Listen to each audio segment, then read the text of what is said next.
dari nas Al-Quran dan Sunnah yang berkaitan dengan hal-hal yang sulit dan penting dengan mencurahkan kekuatan nalar dan kemampuan yang optimal. Pengertian istinbat selanjutnya, secara istilah tersebut masih bersifat umum sehingga istinbat bisa saja dilakukan oleh ulama fikih dan ulama yang ahli di bidang selain fikih. Oleh karena itu, pengertian istinbat secara terminologis harus dibatasi pada wilayah fikih atau hukum fikih.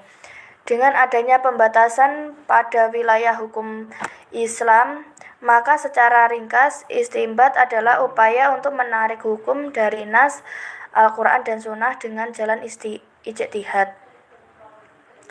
Penggunaan istilah ijtihad memberikan isyarat bahwa istinbat harus dilakukan dengan menggunakan kaidah-kaidah usuliyah sebagai pedoman operasional dalam menjelaskan nas-nas syar'i berdasarkan perspektif hukum Islam.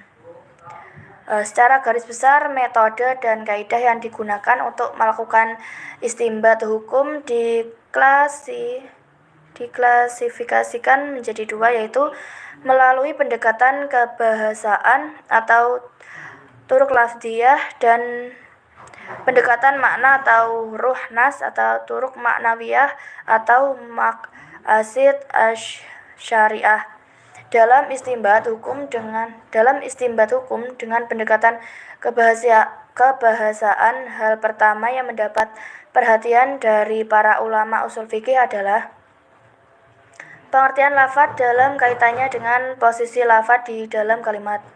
Untuk selanjutnya, pembahasan tentang lafadz melebar sampai pada kajian lafadz dengan melihatnya dari berbagai sisi.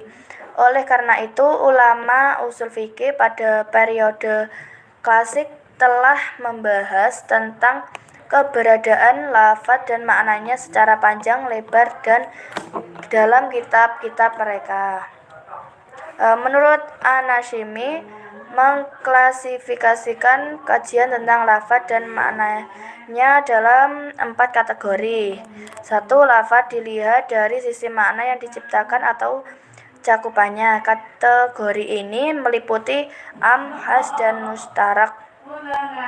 Yang kedua, lafadz dilihat dari sisi penggunaannya terhadap makna. Kategori ini meliputi haqiqah, majaz, syar'i, dan kinayah.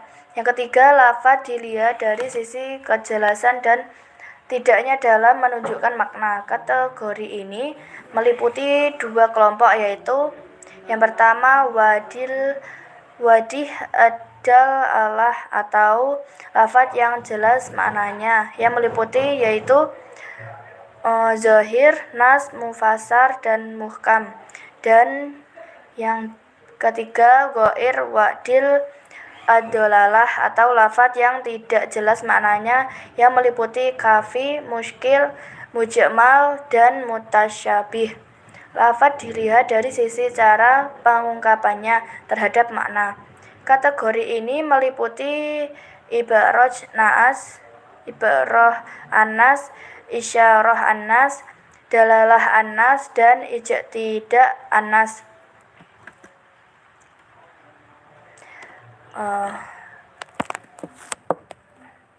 Selesai sudah pemaparan materinya. Selanjutnya pertanyaan.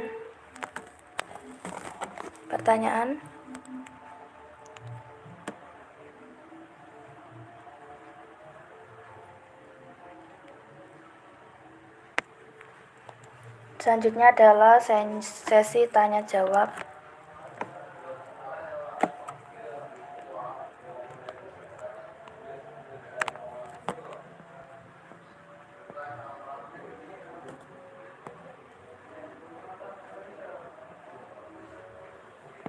Untuk pertanyaannya bisa ditulis di kolom komentar.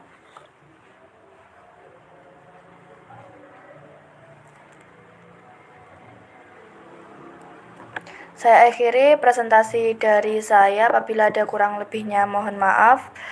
Wabillahi taufiq wal hidayah wa ridha wa inayah. Wassalamualaikum warahmatullahi wabarakatuh.